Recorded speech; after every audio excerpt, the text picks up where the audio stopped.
Morning, everyone.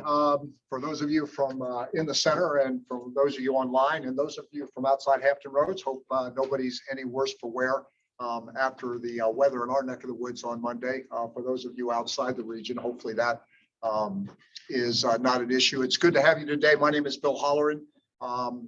I am fortunately, I have my own management team here today. I've got Tiffany Richardson, we've got Jim Franklin, we've got Brian Owens, who has showed up here. So we've got lots of expertise.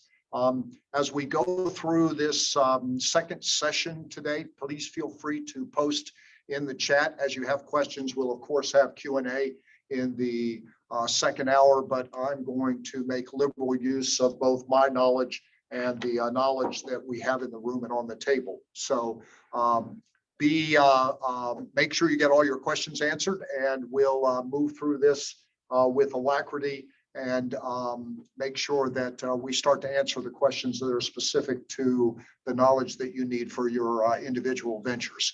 The agenda, of course, is outlined by the Innovation Center. We want to begin developing a business plan outline and with a heavy emphasis on the financial plan. Today, we're going to walk through the basics of strategic roadmaps and milestones, but we're going to spend a lot of time on the first year development of your projections, which ends up in a 5-year plan that Jim Franklin has provided you last week, and we'll show you in one of the outlets. We've given 2 business plans in the chat. Tiffany is posting them as we speak, or they're already there. And this is with the idea of beginning with the end of the month in mind, giving you a picture of what the end result needs to be. The first thing you will see in the chat is a business plan by Alt Bionics, a firm actually Jim Franklin can still take credit for, I think, is moving through. But it is an excellent example of a business plan deck as you would present it to investors. So it leaves out a lot of material that you're probably going to work through to get to that, but it will give you an excellent example of what a deck looks like that you would walk through in presenting to investors. On pages 4, 5, and 6 of that deck are the financial 5-year plans that Jim laid out for you last week. And today we're going to start with the first year effort to build with that. But Jim points out, I think quite correctly, that an overall financial strategy here is we want a 5-year look at your business so that we can force you to plan in that direction and also be able to show what is necessary to get an investment grade return if you seek equity financing. So the deliverables of the business plan outline. The second thing in the chat is a very extensive business plan, about 20 pages, that actually walks through everything from legal organization to addendums and all of those things that might be necessary as you build your business plan. I encourage you to use that outline as sort of a question. Use it as an outline, make sure you're answering all the questions and you are thinking through those very elements. And then of course you're taking advantage of the knowledge in the room if you run into something that you don't currently understand. So I don't necessarily want you to think that you have to write a 20-page term paper, but it is worth you looking at that outline and taking stock that you are covering and able to answer those questions, because many of those questions may be asked during due diligence or when you are pitching for money from private investors. So look at the Alt Bionics one and make sure you're looking at that as a pitch deck that you will make in order to do a thorough presentation with investors, and then use the second one as sort of an all-purpose, all the questions I should be considering outline as you move through and build your business plan.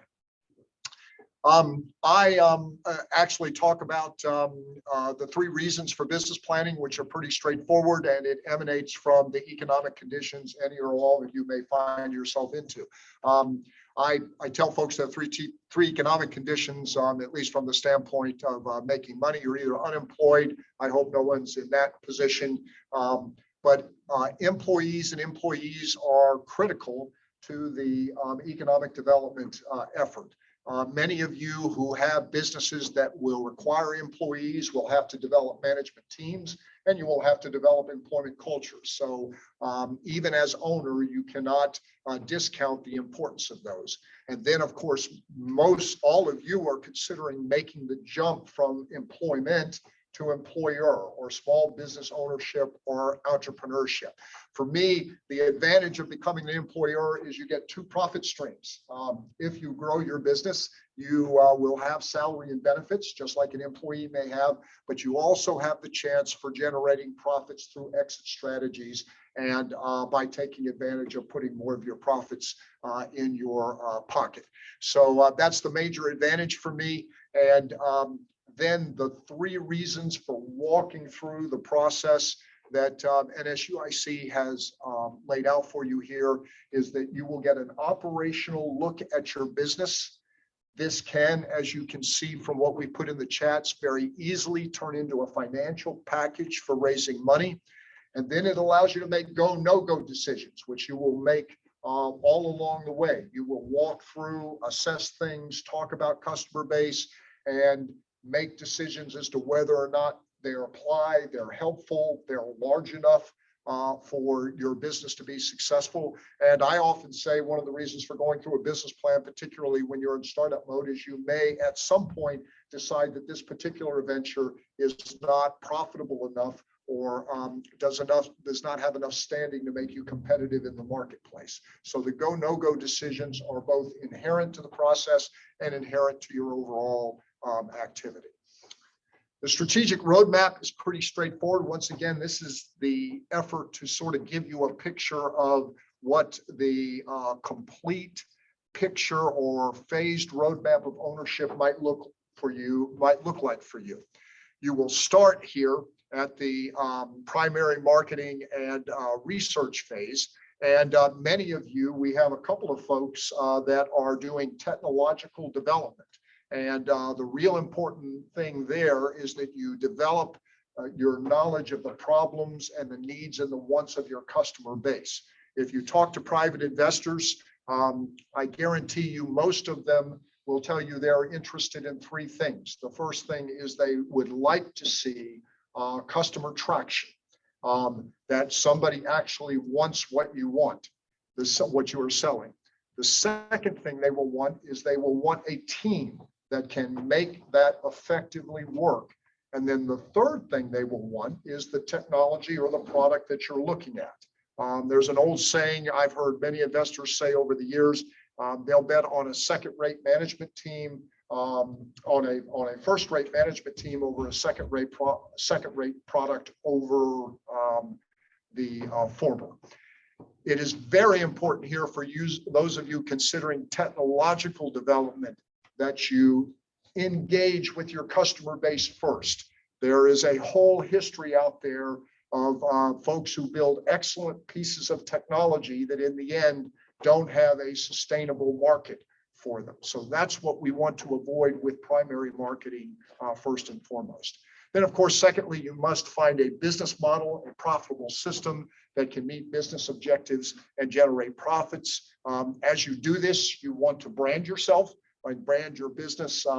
I've got in black there a nice little definition of a brand that has served we well for 20 years. It's the promise of a customer experience that will allow you a competitive advantage in the marketplace. And then as we find that business model, we walk through the startup, growth, and expansion phase. And this is what feeds into the financial strategy and why we want you to look very critically in that first year to 18 months. And then we want to end up with a 5-year projection, because we've got to be able to show that you've got the growth potential to repay loans, generate profits for yourself, and of course, also make money for investors if you engage in the equity financing area. And then the fourth thing, Jim made this point with me when we were talking on Monday, and I think it's particularly relevant. Business owners have the chance, and it's worth thinking about exit strategies. One of the ways to make money is to grow a profitable business and have a sell event that you sell through a strategic effort or something along those lines. There are a few small folks, although I wouldn't encourage you to hold initial public offerings as your end game, but that happens on occasion. Jim made a very good point to me on Monday, which I include in succession, is if you build a profitable business, it can create a legacy for you. It can create a legacy. It's something you can, of course, sell to somebody else, but you can also leave to a family and that sort of thing. So this slide is designed to give you the idea of, let's start with the idea and make sure that we can find a marketable product or service. Let's build a profitable business model. Then we have to grow and be able to expand. And always keep in mind as a business owner that exit strategies are a way to make money for yourself, as well as to make money for the other individuals and investors that are involved with your effort. And we have a question. Sure. About how long does each phase take? It's a good question, but let's start. I don't think that there is a definitive answer to that, but I think what Jim has given you is in the financial model he gave you last week, it is at least a 5-year projection. And so I think these things can take anywhere from 1 to 20 years all the way through exit. But it is reasonable to expect that investors, for example, if you involve them, will start looking for repayment in years 2 and 3, as opposed to waiting the entire lifetime to be able to do that. So I like the 5-year model that Jim has set in point because it puts you in a position to grow and give an investment grade return within a 3 to 5 year model. In fairness to everybody, it's not unusual for many small businesses to exist for even decades. And with that, I'll let Jim pipe in on that if you want to. Yeah, I think I'm taking the question a little differently. Can they? I hope they can hear me. This first block up here, which is the ideation block, where you're kind of defining what your business is going to be, your customers and all that, and you're doing some product development, that kind of thing. That would be in the first year. And then your business modeling and branding in that second column there would be from towards the end of the first year. So it's going to take you about a year to get through those first 2 blocks. And then years 2, 3, and 4 are in that third block, looking so that you have exit opportunities in the 5th, 6th, and 7th year. So that's kind of the continuum. And I don't know who asked the question, but I hope I answered it. Akoshi. Okay, I know I did. Other questions? Very good. Very good. So and that brings it out. This is just methodologies to let you know that we didn't make all this up along the line, but if any of you are interested in that, please let me know. And then once again, this was just my slide to remind you to reference in the chat that you have a very, very good picture of a slide deck presentation that goes to private investors. And it includes that 5-year look that Jim showed you last week. And then, of course, you have a very extensive outline that we developed with the center that sort of asks every single question and walks you through from legal organization all the way through the financial plan, including the addendums you might have to put in. This is the term paper, if you would, of writing a business plan. And do keep in mind, you will see investors who want to see something as extensive as that. I think for the vast majority of investors, the slide deck, the Alt Bionics one that Jim put together will put you in good stead, but you might need the outline to be prepared to answer all the questions that might come from a private investor when you engage them with your business plan and you're trying to raise money. This is just the basics of what to look for in your company.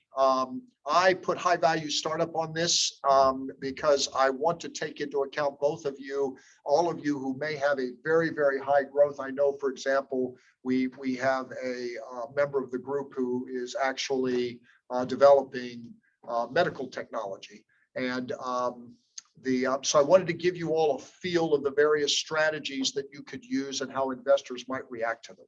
So once again, we started with the end in mind. You, of course, want to have a business that follows basic values and this is just the McLaughlin maxim that Bill Holland was taught many years ago. As you become a business owner, keep in mind you are engaging many stakeholders, and everything works best when everyone makes money. Investors will have their interest, you will have your interest, employees will have their interest, suppliers and customers, of course, will have their interest. So you want to make sure that you are able to satisfy all of those. For those of you with industry creating ideas, and when I looked at the end last Monday, we have at least 3 that I can see. These are folks developing things where there's a distinctive competence. What's a distinctive competence? Distinctive competence is something that's patentable, trademarkable, or that you can put in place with a trade secret. Not all of you will need that or want that, but that creates a industry creating type of idea. I know we have one individual looking at a disruptive technology. And then, of course, of late in the past 10 years, there have been lots of books written on the platform businesses of social media and things like that, where they create both ends of the market. They actually figure out a way to get people to come to their sites, then they figure a way for them to stay there, and then they figure a way to monetize it. Usually advertising has been the techniques or subscription businesses. Stop for the question. Go ahead. I have 2 questions actually. So who are those 3 people that you were just referencing? The 3 people that are in the room, myself, Brian Owens, Jim Franklin, and you. There were 4. And then the last question is, how do you recognize or know from financial standpoint how to put in, how to include the cost of employees for a 5-year outlook, especially if you don't have any from the start? Sure. If you walk through a business model, and we'll show that to you here in a minute, employees is a line item on your budget. I believe that line item is built employee by employee. So in other words, you have to define the employer, a job description of what you want them to do. I believe an organizational chart is necessary because they may have people that you are reporting to. And then you have to look at the market conditions that tell you what you're going to be able to pay them. Then we add on statutory taxes. And for those benefits for those employees that are not part-time that command a benefit package, then you add the benefit package onto that. So define the job that you need done, okay? And then we add the cost of what the market demands that you pay an individual like that, then the statutory wages, and then the benefits is the step-by-step process by which you do that. And I would literally do that. I would get an Excel spreadsheet and go employee by employee, and then you simply add that up. We're actually going to group that on an income statement and put it in one place. But that's the technique that you would use to determine employees. Go ahead. Yeah, Jim. So in simpler terms, for those of you that are at the very earliest stage, so you're the first employee as the founder, owner, idea person.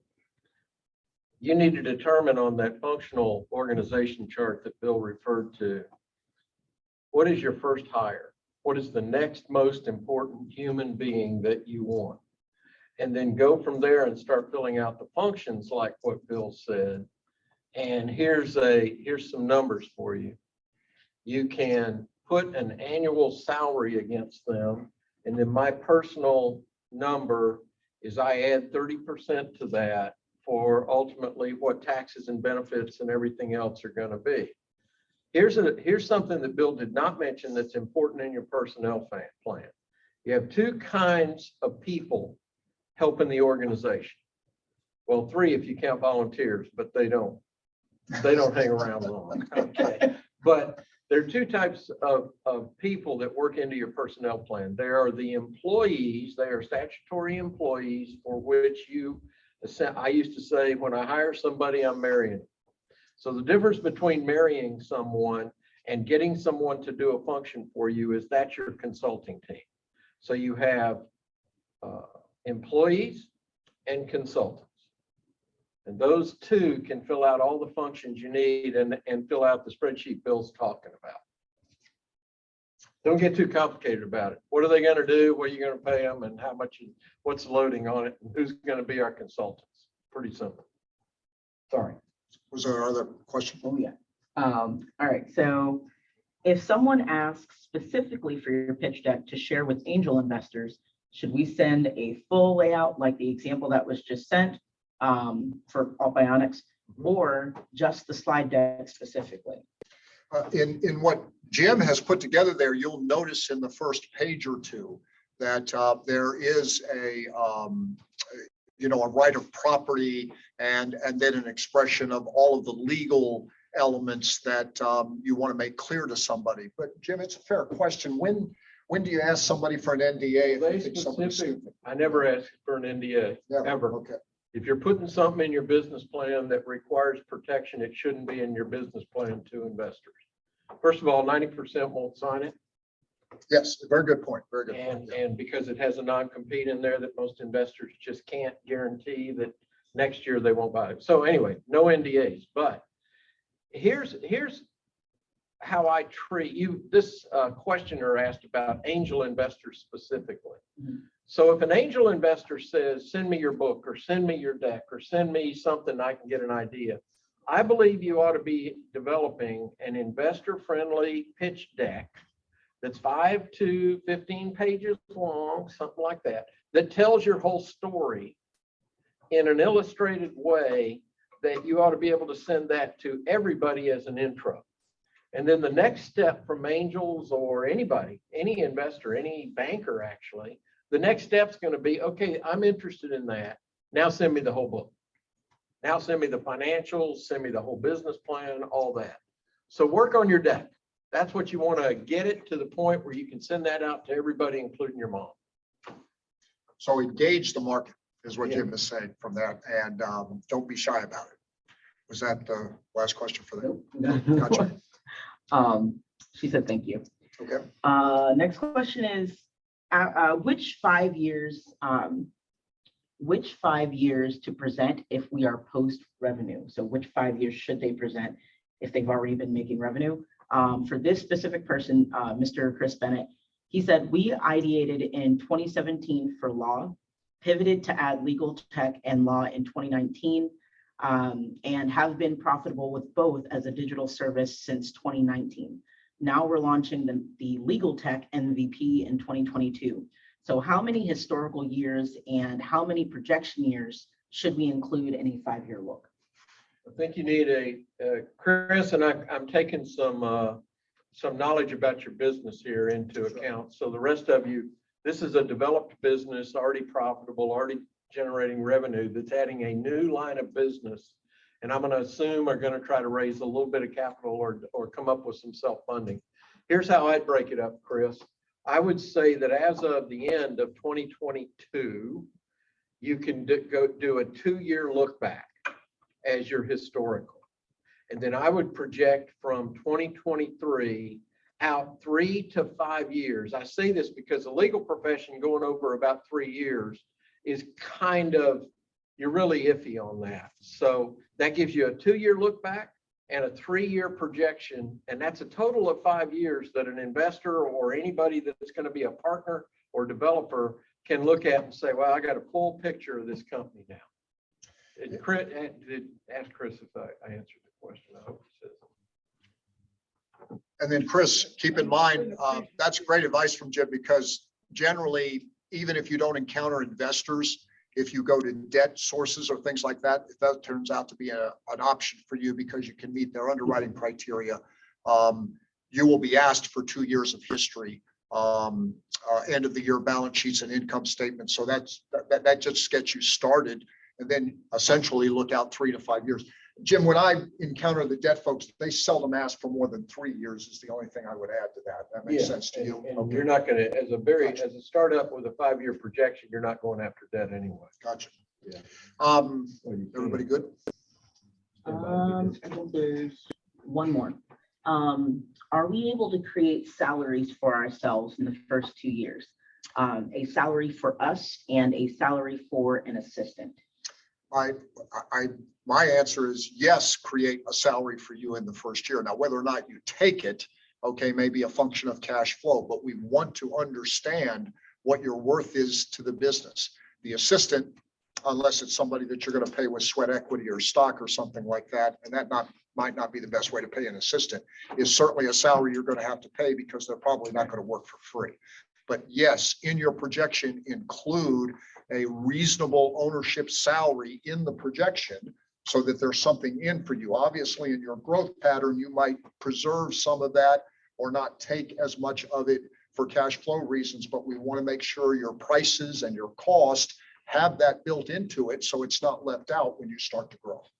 I want to give two family sayings that I got when I was 18 years old.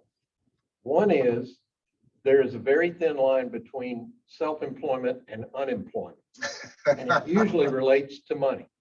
The second one is, and this is from my mama, who said, if you're not generating a salary in your business, it is a hobby. So always pay yourself, always. And I agree with what Bill says. You won't always take the money, but pay yourself first. You're the one that makes this happen. Here's a question off of that. So even if you include your salary in your This is a Tiffany question. All right. Okay. if you do set up, okay, this is my salary, Yep. Can you choose then, let's say it's a part-time before it's going full-time. Can you choose to take that salary that you set aside for yourself and put it back into your business? You can, and we can talk in detail about that later, but that's called deferred ownership salary, Okay. which means you defer it so it's actually staying in the business, but it may still be owed to you. Okay. You know, We're good there. More standard strategies, just to let you know, are that businesses put together, and the percentages here are profitability, net profit before tax. You can see with these industry creating ideas, if they work, because customer traction is what you have to find out. They have the greatest profit potential based on the history of business and technology startups that have been studied. Then the more standard strategies, combined activities, putting together some things that give you competitive advantage. Some folks will market total solution, being a total solution provider. In other words, you have customers, you know, they do 5 or 6 things and you group all of them and say they can come to one place and get it all from you. There, of course, is low cost. The Walmart strategy, and Jim and I were talking about that earlier this morning. And then the less elements, some people do an excellent job of just creating a good customer experience, building relationships, and they can build a profitable business in that regard. It will be competitive, but that is generally referred to as the experiential model. Then there's the winning move model, where you simply keep being competitive in the market. There is a new book, not a new book, the book's been around for about half a decade, called Blue Ocean Strategy, where you look at a current market and try to find out what they do and what they don't need to do in the future, and maybe a little add-on and some distinctiveness from you in order to create sort of a new customer base. The Blue Ocean Strategy is, there's a blue ocean and a red ocean. The red ocean is a highly competitive market, and you want to find a group of new customers that represent a blue ocean and presumably will be more profitable. These are pretty standard strategies. You can find books on them, and all of you may apply them as you attempt to determine how you're going to build your business model. Standard milestones of success are pretty straightforward, but let's just walk through them really quickly. One, and investors will be looking for this. You'll be listening for demand, and we want to make sure that you're solving a substantial problem or need, and that or that you're really providing a solution that someone has not seen. We're looking for market potential here, okay? Many of you have probably done some nominal things, exposing businesses and your ideas and products to individuals, and you may have gotten a very positive response. We want that number to get into the tens of hundreds, okay, in order to prove a market. So we're looking for market potential.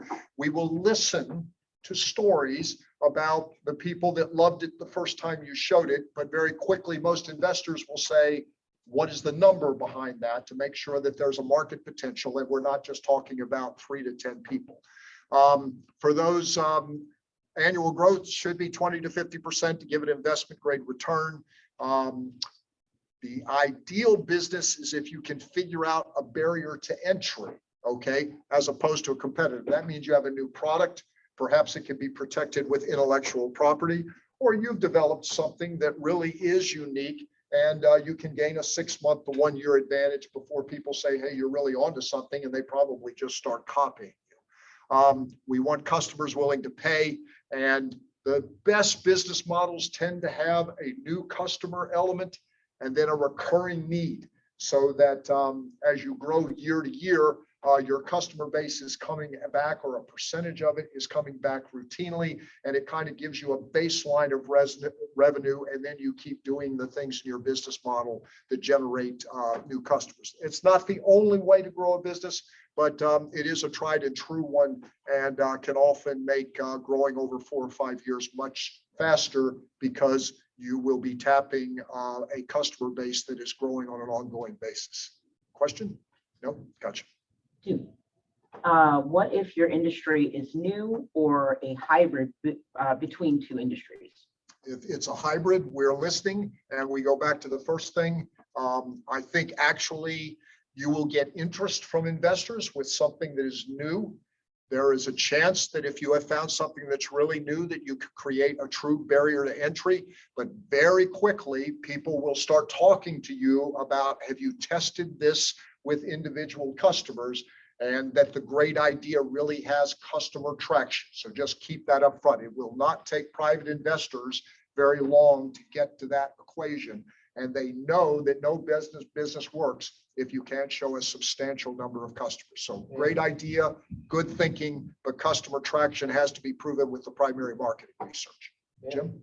I want to answer a little specifically about hybrid or industry hybrid ideas or businesses. Do not be afraid or constrained by the definition of an industry. We've seen over time that those things become antiquated fairly quickly and not accurate.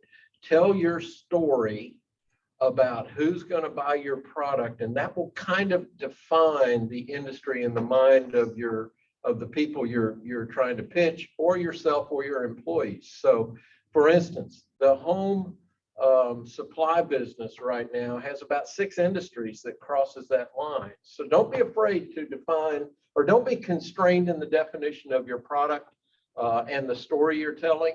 Don't be constrained by financial industry definitions. Actually, I think Jim couldn't be more right about that. Just 2 quick examples of firms that I think most of us have a reference for. There was a furniture industry that only thought for years there was one way to do it. You built a store, you made these massive displays, people came up, and as Jim would tell you, the manufacturers demanded the price and you paid it. IKEA, I think, is a store that most of us are familiar with. They actually believed that people would build their own furniture. They did a very good job on design, and they got into the model and took it apart, made it quite profitable. And just as Jim was talking to you, and furniture people would have said when IKEA was starting, customers will not do that because they had no reference for that. So that kind of thinking, as Jim just explained, is a good example. There's another one. If you read the book Blue Ocean Strategy, there's a wine out there. I forget what it is, but they just walked away from the whole wine tasting, French wine, world renowned. You've got to taste it. They made wine something that you could buy in a grocery store. It was nobody thought that that was possible, and they're a multi-billion-dollar company now. So Jim couldn't be more right. If you look at your hybrid or you look at your industry, if you find a better way to do it, that is something worth looking at. But keep in mind, you want to make sure that you test it with customers so that you can tell investors you have customer traction. Yellowtail, Sure. is the company. Yellow, that's right. Brian had it here. Yellowtail was the one. I couldn't recall it on the line. Very good. I kept thinking it was a kangaroo. That's right. Very That's good. what I Thank you. Mr. Owens. Still another question, I'm sure. Dr. Jen said her salary was way more in corporate than she would pay herself in her own startup. Her question is there a sweet spot between knowing her worth and not appearing greedy to investors? Well, let me answer that. If you want to compare startup or early stage business salary valuations to corporate America, it's kind of an apples and oranges thing. And also to try to apply what your value is to a salary in an early stage business is also sort of a fool's errand in a little way. You're always going to be worth more than you can afford to pay yourself in an early stage business. At startup, right? At startup. What I want to see you do is look at your value to the business over that 5 years so that you grow to a salary that is, let's just pick it. My goal always was I wanted to be making $250,000 a year in a business I formed by the end of the 3rd year.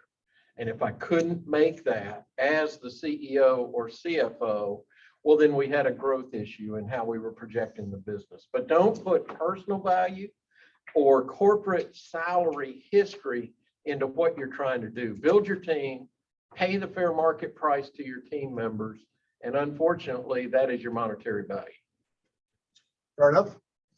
If you need a bottom line on that, Bill Holleran says, as folks who know me in the room are, if you just need a bottom line number, use 50,000, okay, at an absolute, and that is a minimum, okay, in order to project it into your costs. And then Jim's quite right. Investors will want you to pay yourself more, particularly if you begin to have success. But at startup, you don't want to be overly demanding. The primary marketing and customer status, actually, we've probably talked about this stuff now, so you see its importance. I do know we have a couple of technological startups, and I'll show you a slide here of minimally viable products and a little techniques that's using here, but this is critical. You must talk to customers and make sure that you can find them and that your market is representative of a substantial base of customers that can be tapped and will buy your products and services. In week 4, we're going to go through total market assessment and that sort of thing. But once again, we want to get you out of the mindset of, I've developed this product, I've developed this thing, I've developed this service, I've exposed it to a few people and they just loved it. That's all fine and dandy. I want hundreds to love it, if not thousands, if not more. So keep in mind, we're looking for total market potential, and more on that in week 4. And then these are the critical elements as you begin to grow. So Jim referenced this earlier. As you build out your functional org chart, you can start with the concept of a management team. Investors will want to know that there's more than you involved. And the core elements there are CMO, which is marketing, CFO, which is the money. And for those of you with technologies and things like that, CTOs and all of that along with you as the additional owner. These are a basic representation of the top line of a functional org chart. And in the case of a high growth venture or a venture seeking private investors, those folks will want to know that there's a management team involved because they know that you can't grow and give an investment grade return without having more than yourself involved. You can't be a one person show. Then for the very highest ideals, I'll let Jim chime in on this. I never want to lose track of those of you who have perhaps a high growth idea. The barrier to entry is important. Investors want to know that competitors cannot copy you right away. This is the area of intellectual property and patents and trademarks and trade secrets. As you look at your business, search for gross margins of 40 to 50%. There's nothing magical about that except the history of financial engineering has shown that 40 or 50% margins with what you sell your product or service for get very forgiving. So when there are mistakes, you have time to recover and that sort of stuff. And believe me, there are very successful businesses with much smaller margins. But if you're stuck at a startup and you want to involve an investor is probably going to look for higher gross margins than highly competitive ones. After-tax profits of 10 to 20%. And then Jim answered this for you at the start. Cash flow and break even, perhaps within the first year, certainly by the second, and cash flow within 2 to 3 years in order to begin demonstrating that you can repay investors is necessary for those of you with higher growth ventures. No questions? Nope. We're good. So the final element was to walk through the financial strategy and get you to that 5-year model that Jim laid out for you last week. We're going to do that by showing you how you walk through the first 12 months, 12 to 18 months, and how you build up to that with your income statement and balance sheet, so that you can you then have a business model that you can play with, or you can see what the demands will be in order to be able to do that. So we start with what all of you have asked about. If you don't know what to pay yourself, you have a minimum, and you have Jim's thoughts on how high it can go as an owner's salary. At an absolute minimal, cover your owner's living expenses. This is just a chart of those.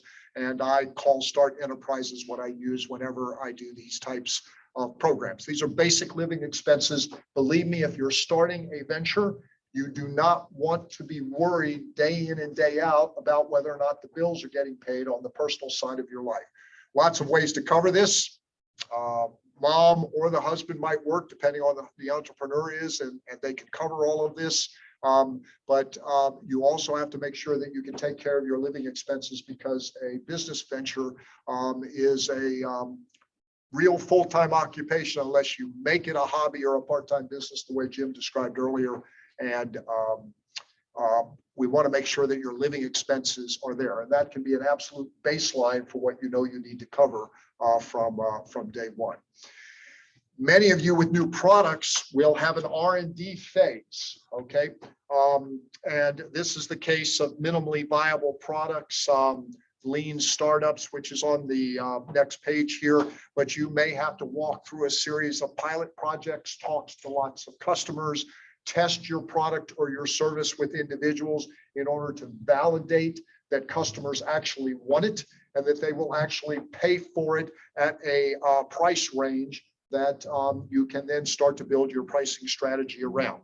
As you do that and do these prototypes, your supply chain and those sort of things, the partners that you will develop will begin to become apparent to you, and your business model will begin to take shape. And then keep in mind here, this bottom one down here, we're thinking in terms of hundreds to thousands of customers. So I want your minds to expand to market potential. We're going to use the terms total addressable market if you all haven't seen those before. But for those of you at the start with a really good idea or something like that, we're looking for these kinds of numbers so we can times it by a price and come up with an income. And then we'll make some assumptions around market share as we move through Jim's model. These are the basic questions for primary marketing research, and I'm going to leave this to week 5 with Acacia. But these, we thought we'd get you a slide for those of you who wanted to get started. These are good basic questions and that you can ask as you begin to determine what your customer base might be. This is a picture of the lean startup methodology. In 2011, this gentleman, Eric Rice, wrote a book called The Lean Startup. This is his basic model to a minimally viable product.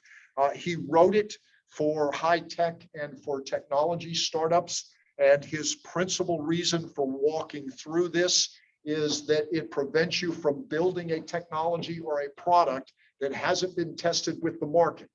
There were many, and there probably still are many technology companies, people who come up with really whiz-bang things that can be done, but in the end, there's not a customer demand for that product, or there's not a substantive enough customer demand to be able to build a viable business venture around it. These are his steps. Go ahead. Before you move to the next slide, the place where you do product proving in Eric's model is that third from the left rectangle that says measure. Because before you can do any of the other actions, and I don't like the term measure. He loves it because he knows what it means. But measure can also mean validate. Okay, so the validation phase is in that measure phase, and it's a really good, Bill mentioned it earlier, go, no go. you may not do the right half of this thing because you get to that point and find out customers either won't buy it or they won't pay enough for it. And when you look at the lean startup, Jim's right. This measure is the critical point. This doesn't mean if you get to a no-go decision that you can't move forward. Eric Rice actually uses the term pivot. That another word for that is failure. Okay, so when you fail, you figure out what went wrong, and then you begin to pivot and find what the answers to are. So you're walking through a primary marketing research project in order to determine that you've got a customer acceptable product or technology that has commercial viability. And then the term minimally viable product, I don't know if he coined it or not, but it's certainly all over his book and everybody uses this. You can use, there was some thought process, I believe he has proved this incorrect, that you had to build out your complete product before showing it to investors. And he has proven, and a number of technology firms have built, you can build your product and expose them to customers in various stages and determine the viability and pivot and measure, as Jim said earlier. Brian, you had a point you wanted to make there? Oh, no. Go, I got you. I thought you were very good. So, and lean startup. So you have something to throw away. Gotcha. A readily available book in libraries and things like that, and heavily oriented towards high-tech startups and things like that, but a very well thought out process to make sure that you've got a viable product with customer acceptance. That is what the lean startup is meant to do. Question? Sure. Two questions. So, and actually I answered this one. So Mercy asked if she should still write in a self-salary if she is currently employed and her salary from her employer covers her living expenses. And I had already answered her in text. I let her know, yes, because your goal is to take your business full time, and you don't essentially, in the grand scheme of things, want to leave yourself out of your business's future success. So yeah, we're about to get to the income statement. So everybody, when you talk about salary, we build a salary for you into the projection. Whether you take it all or in its total sum, okay, may be a function of cash flow, appealing to investors, as Jim was saying, and all of that sort of stuff. But we want to build it in so that we know that the cost is built into your pricing strategy. Don't zero out there. And the trigger point for you quitting your day job, when the company is making enough money to pay your salary, then you quit your day job and go full time. The W-2. That's a good point. I share how my experience with startups has been, there's always a void. It's not a terrible void. You can probably make it consciously, but it's hard to get it right to that point just because you run out of hours in a day. But do not build it into your income projection. Go ahead, Brian. And I see a lot of people asking about like if they're going to seem greedy by asking for a salary or worrying about that. And in my experience, if an investor does not see a livable salary built into your plan, he or she is not even taking it seriously. The investor doesn't want to have to worry that you'll have to pick up a part-time job at Starbucks to keep the lights on. They want to know you're going to spend the full time babying their investment. So now you all have, and I know we've got some established business online that would echo this, but you've heard it from Tiffany, you've heard it from Brian, you've heard it from Jim, you've heard it from me. Don't be shy about this. And if nothing else, remember it's a legitimate cost that we have to build into your overall pricing activity. And there are no more greedy people in the world than people like me who are in the investment world. We love greed, okay? So if you don't have it, we're going to take it. So two other questions. In reference to the MVP, so what if you approach investors with a, let's say an app, right? And you let them know what your target market is, who you're serving. What do you do, if anything, if an investor comes to you and says, what you have is amazing, but I think if you tweak it, you can reach so many more people than the people that you're targeting? I would walk through this process and test it. Yeah, what's the question? So let's say you develop an app, right? For a specific target market. You've proven there's a need and all that jazz. And so you approach an investor with it and they said, this is an amazing app, but I feel that if you tweak it a little bit and make it more broad, it can help so many other people. What do you do in that situation? I think you say to them, that will be phase 2. Let's get this one product proved, go through either Eric's lean startup or your own model to prove the concept, prove the viability in the market you've chosen, but all the time strategically in the back of your mind, you're working with this investor to say, okay, what is version 2 going to look like and what does that market look like? And here's another way to approach it with investors. That's a great point, Mr. Moneybags. Don't say Mr. Money. But let's look at that as an upside to you investing in our business, because that's an upside that we're going to use your money to develop over time. Okay. Upsides are good things. And then, so now 2 questions. And this is actually, this first one is to all of us. So this is from Diana. I currently work full-time in healthcare. At this time, a lot of my efforts for my business startup are completed after hours. Is there really a time when any of you, the consultants, felt financially comfortable to leave your previous job? Yeah, it was well, Well, it is. mine was fairly easy because I was in the military. So I had a W-2 that was X amount of money, and I had family businesses that were demanding my time. But the average person that I run up against with a day job that takes most of their time, that transition point is one of the milestones that Bill developed early on in the presentation. That is when you are producing revenue sufficient to make not you, make your family okay with you quitting the day job. That's a good point.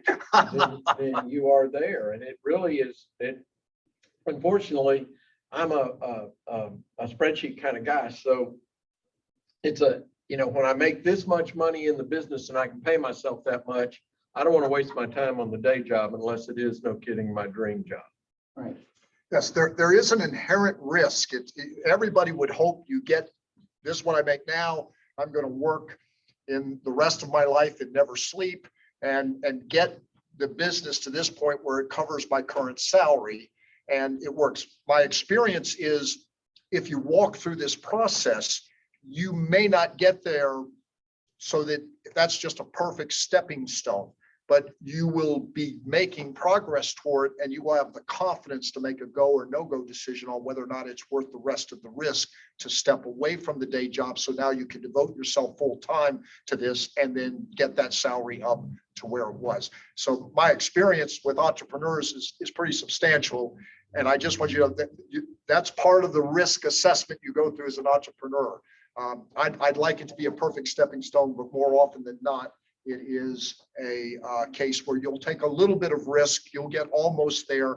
And if you're doing this kind of planning, you'll be putting yourself in a position to make a conscious decision on whether or not you can take it the rest of the way. There's one more factor that can change your, this is Diane, right? Mm-hmm. There's one more factor since you're in the healthcare business.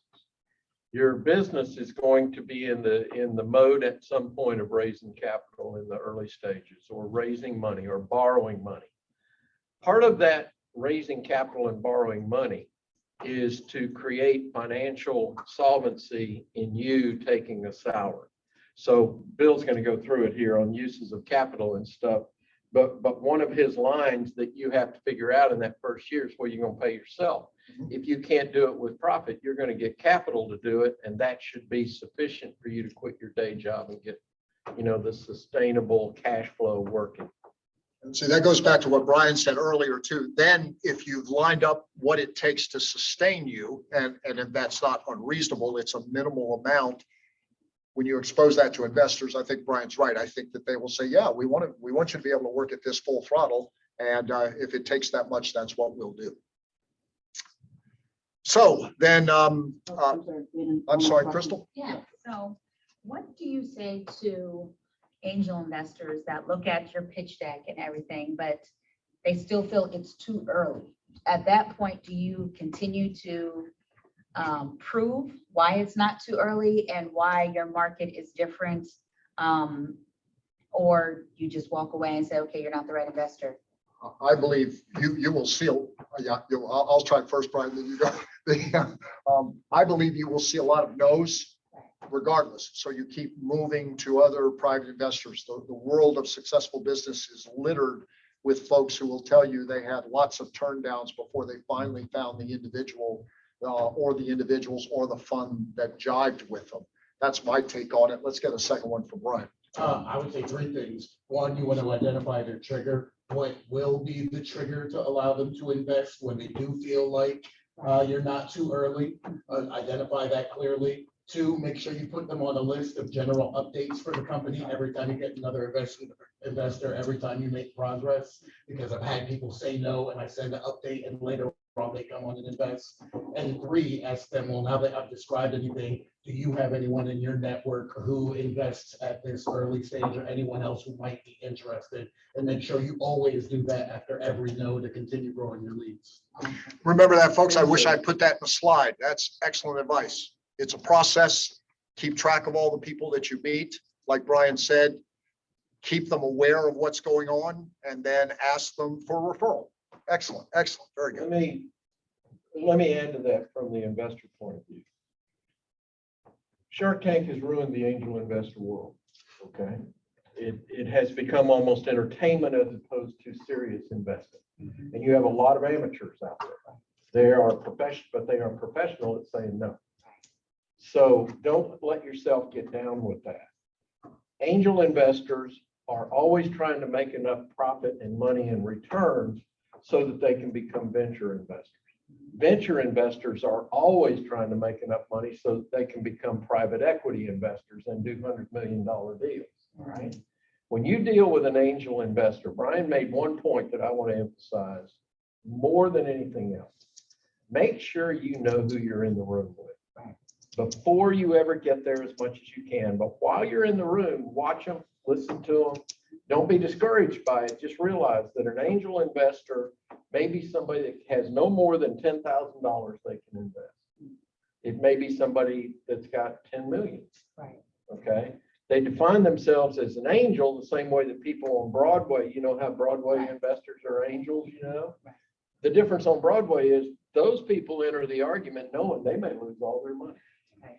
Angel investors in our world tend to think, well, I'm going to become a millionaire on her back. Right. Is that Yes, makes a lot of sense. basic thing? Thank Keep your chin up. You're better than them. Trust me. you. Thank you. Thank you, Brian. So remember, if you heard it all the time, we take care of you first. Okay, then we begin the buildup of your startup cost. And this slide has a standard things that you will look at. You all may have many more. So don't let this limit you.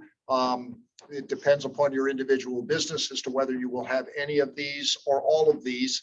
And but you begin to look at what the startup costs are. Some of these will be expenses that are one time. Someone might need a patent and you have to spend time with an attorney. But once that's in place, that probably is not a monthly expense. As you walk through these, you'll find some of these are expenses that occur all the time. And we want to make sure they enter into your 12-month projection. So when we start to build this out in your first 12 months, we use, when you talk to investors or financial folks or things like that, for those of you, just in case some of you may not have reference, they will talk about financial pro formas, which is a fancy word for an income statement, a balance sheet, and a cash flow statement. An income statement is nothing more than your income minus all your expenses and the profit that is left over to pay yourself, your investors, or the taxing authorities. So that's what an income statement is. And we are going to try and project that out within your first 12 months. So it's an income statement. And once you start building this out, you have the very basics of a financial pro forma, and you are talking the language and you are talking the financial information that you need to pass on to investors so that they can make an evaluation of this. The thing is the first year, and I actually think it's about 18 months to 2 years for the very reasons Jim explained earlier. It's worth walking through what is going to happen to you in these first 12 to 18 months and keeping track of the expenses that will be necessary for you to be able to make progress. So this is your annual spending and income plan, and it will be necessary to make money. This you have to build out.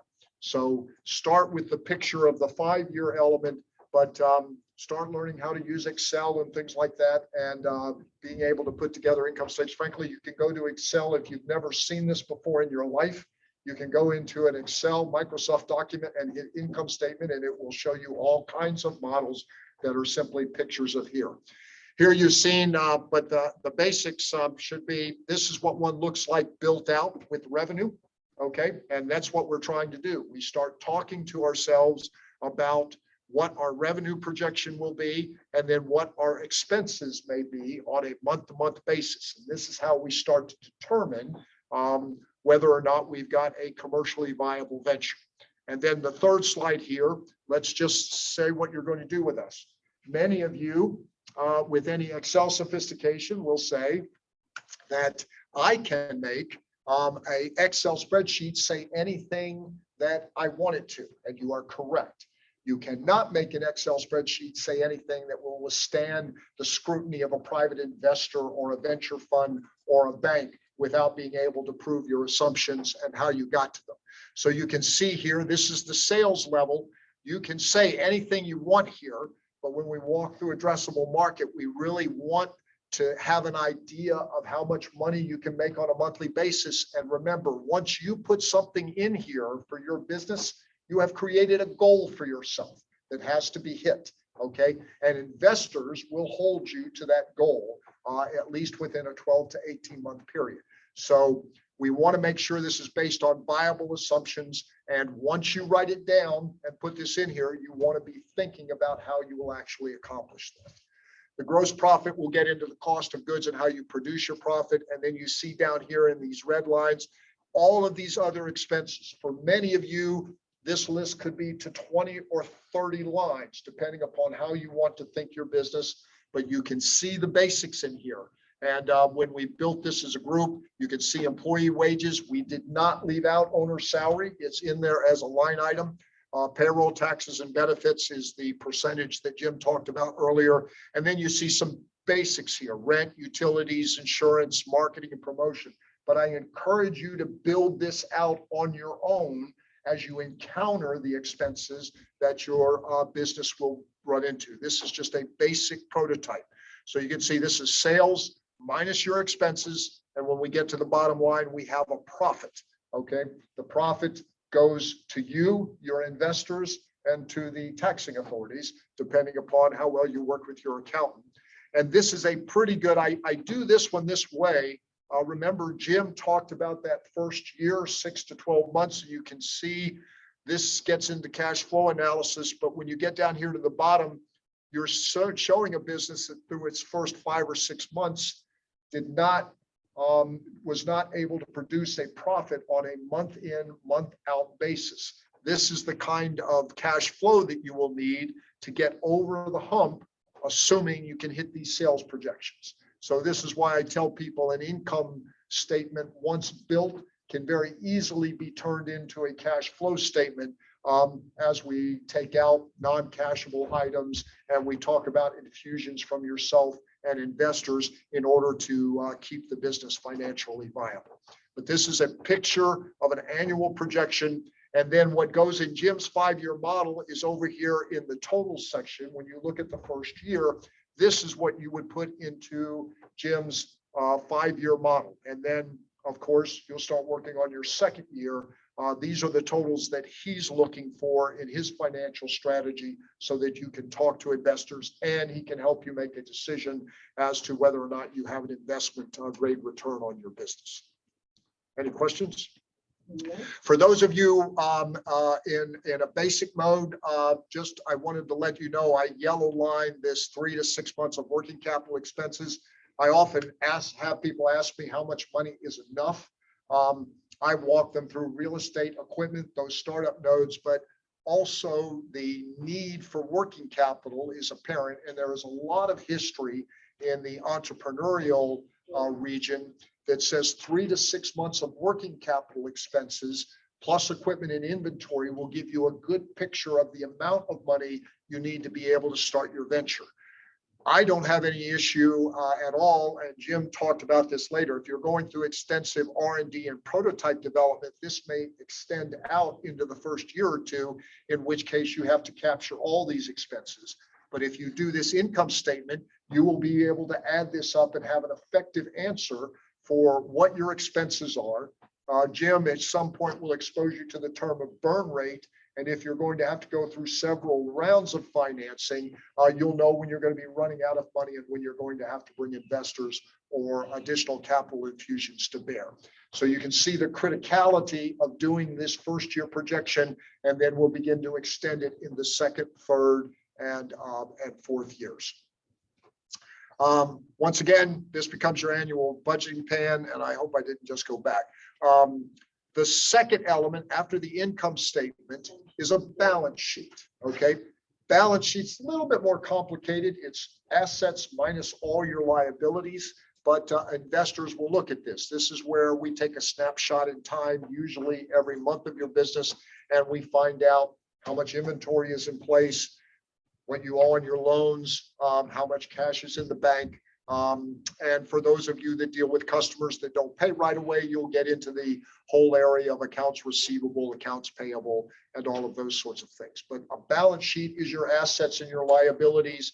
And frankly, if you have questions on that, that's completely understandable. I would prefer to deal with you one-on-one in order to help you build out this particular one. Go ahead. What's better, an investor or a loan? Give it a few minutes, and we'll get to capital sources, and then we'll let Brian and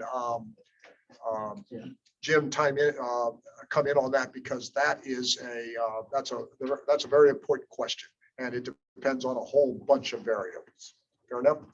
So you can see now what we have done is we've walked you through that first year projection to get to that 5-year model that Jim wants, and you now have the basics of an understanding of how you talk to investors. You produce an income statement, okay? You produce a 5-year model. They'll also want to see how your balance sheet changes over those first 4 or 5 years, because they'll be able to see whether or not you are generating enough money to be able to give them an investment grade return.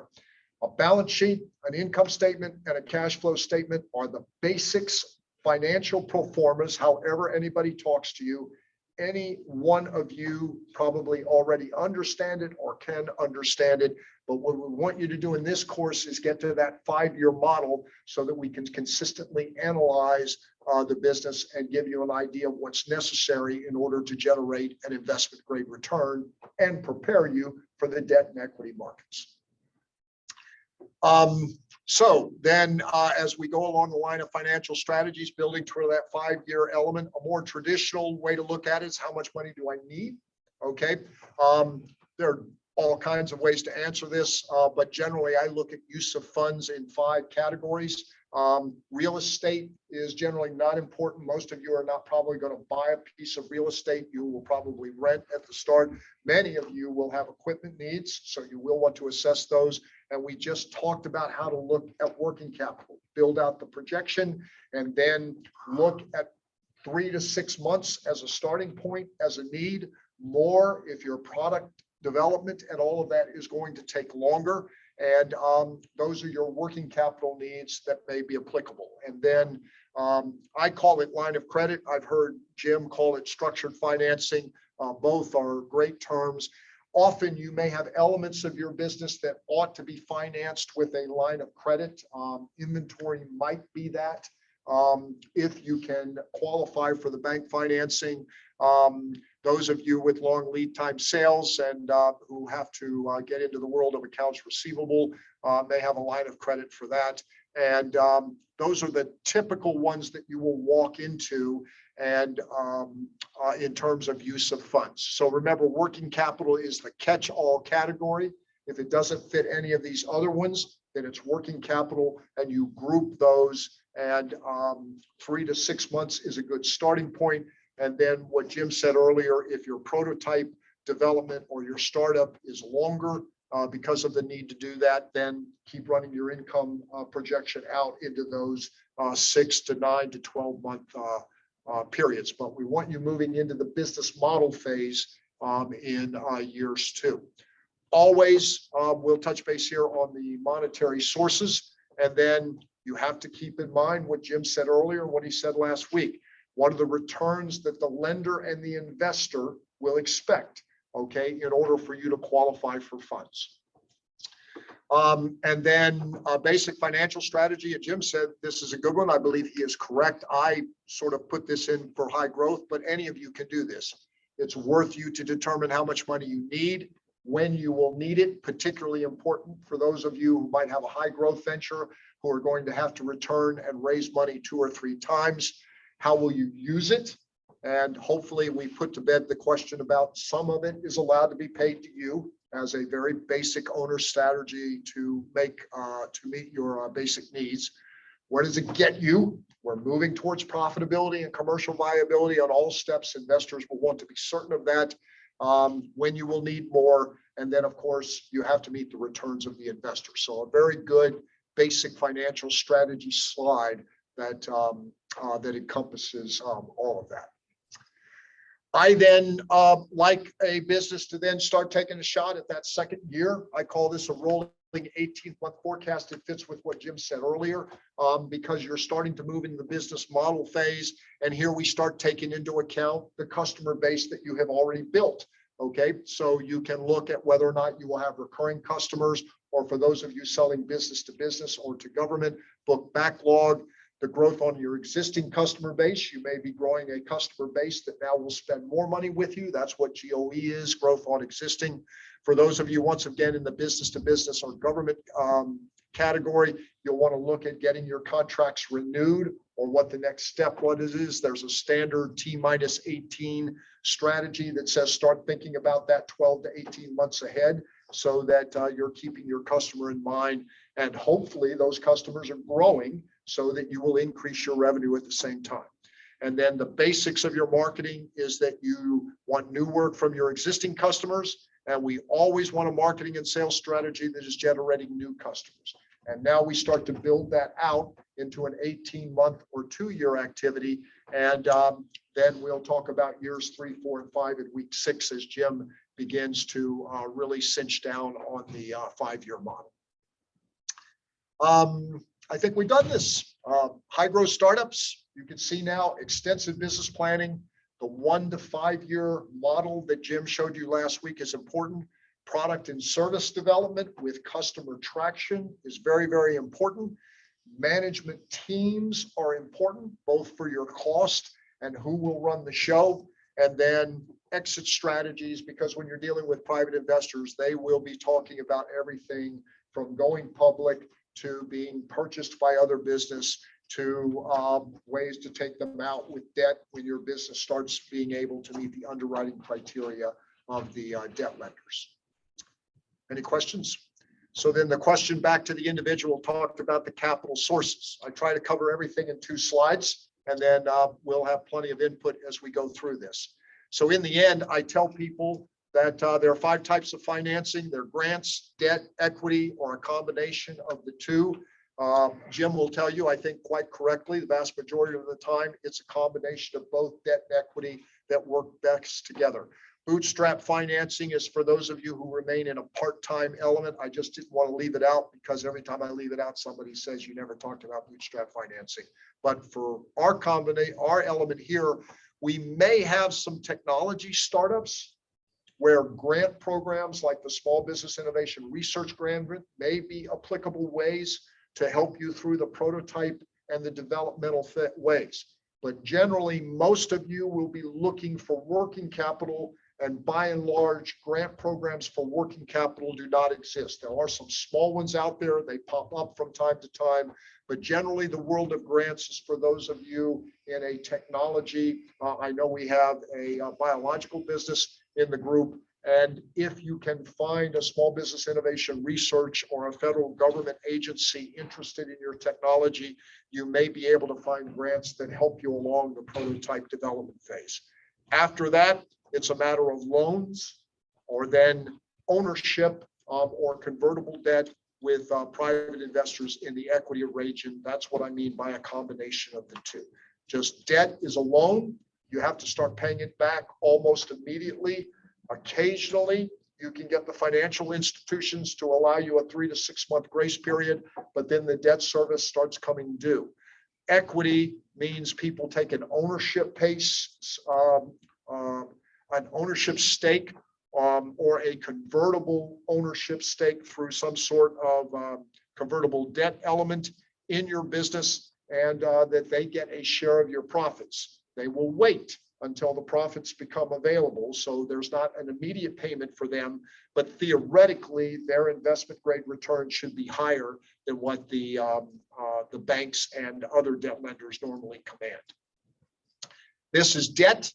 There are three sources: banks, government loan programs, and the non-banking lending sector. That's where everything exists.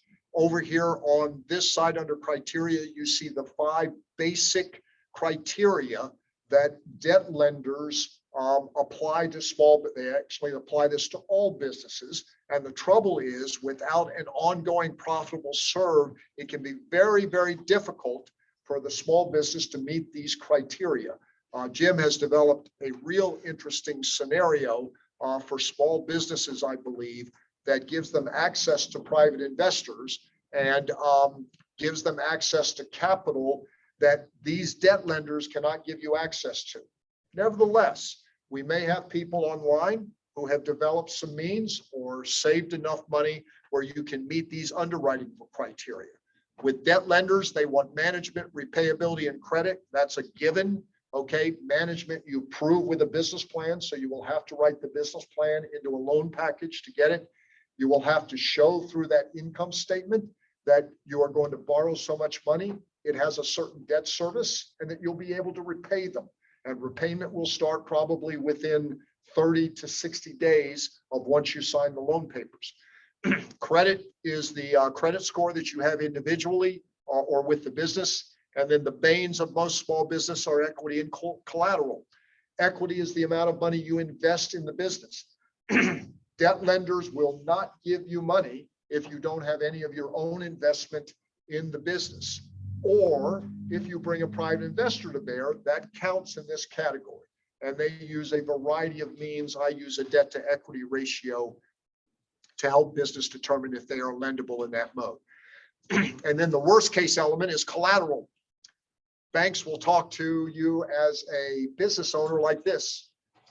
What are you going to do? You're going to prove to them, you're going to show repayability, and then they're going to ask you this very tough question. What happens if the business doesn't work out? How do we still get repaid? Okay. And the answer to that is that you have to put up collateral, and that usually gets into your personal resources. And collateral resources are very, very substantial. You want to borrow $100,000, they want to be able to look and know that they can recover $100,000 in some mode.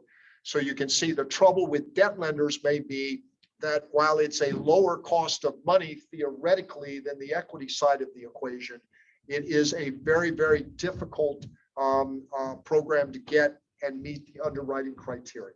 I'm good. Thank you very much, Reggie. So this debt. When you get to equity, we cross the threshold into ownership and convertible debentures. Now you have individuals who are buying in or taking an ownership interest in your business. That means they get a share of the profits. The benefit of private investors is that credit, equity, and collateral generally go away. They don't ask those questions.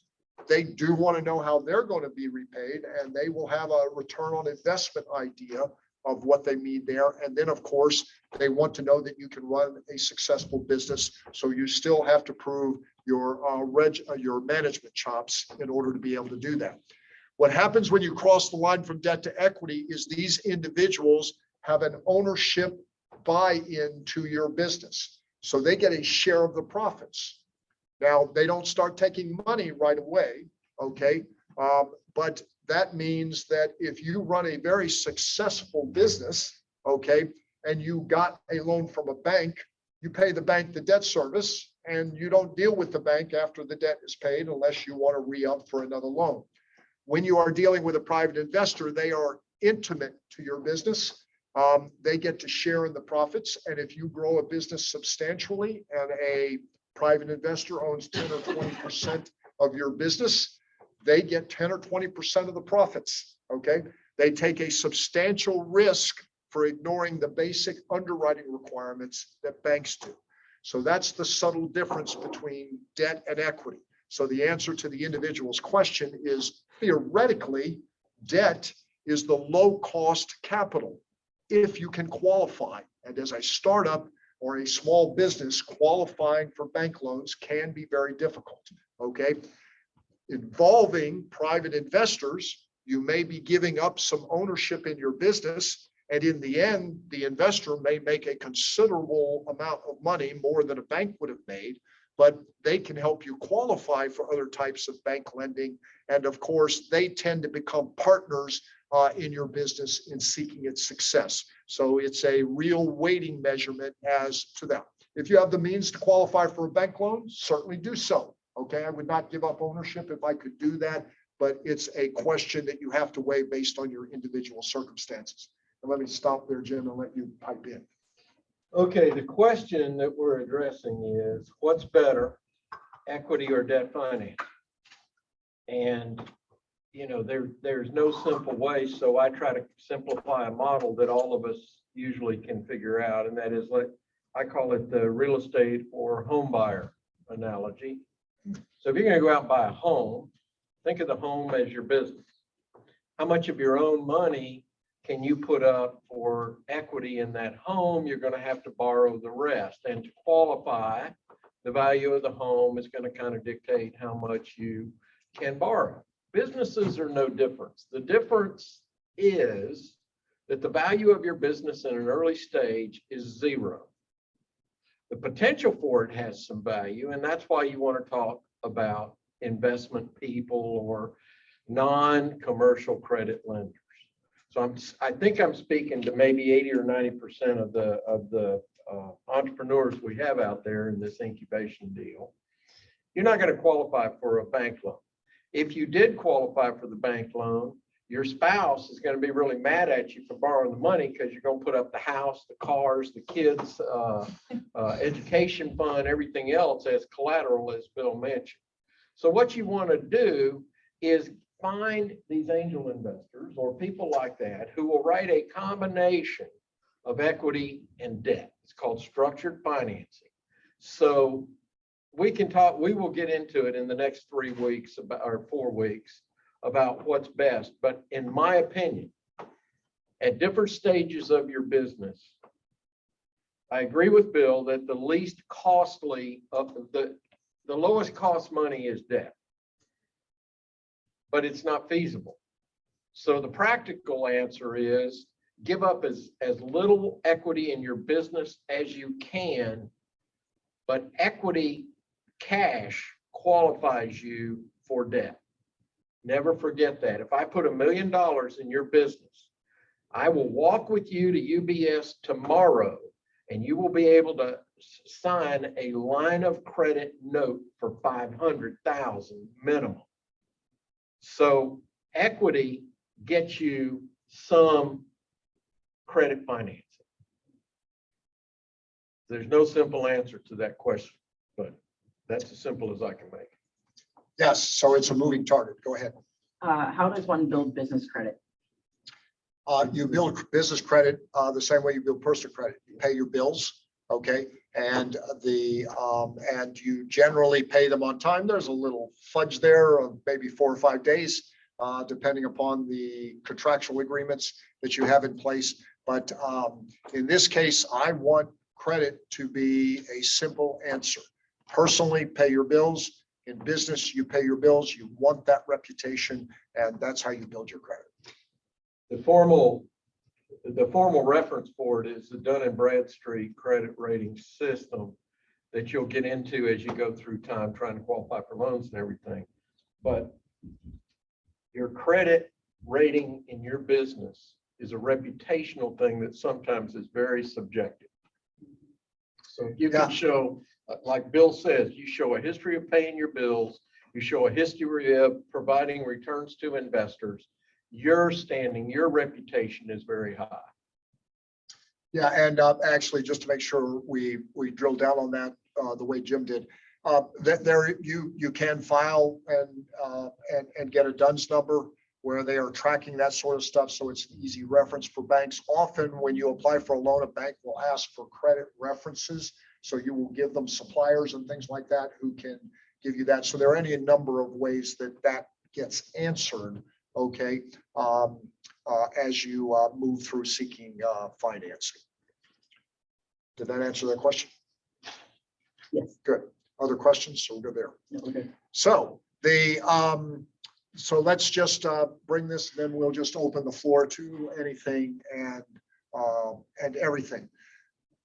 In the end game today, the deliverables that we want you to start moving forward is I want you to take a picture of that Alt Bionics presentation. That gives you a picture of the deck, okay, that will be necessary to raise fund. Use the outline as a Q&A on any and all things that you might want to take into account as you walk through your business plan. All of you should start building a first-year projection in anticipation of that turning into the 5-year model. Those are the two things that you want to walk out of today, independent of the products and the marketable elements that you're already thinking about. And you have those within the material provided and with the deck that will be there. Some of you may be familiar with these business model canvases. I'm a big fan of checklists and outlines, but over the past decade, there have been this Alexander Osterwalder built a business model canvas. I think he's the first one.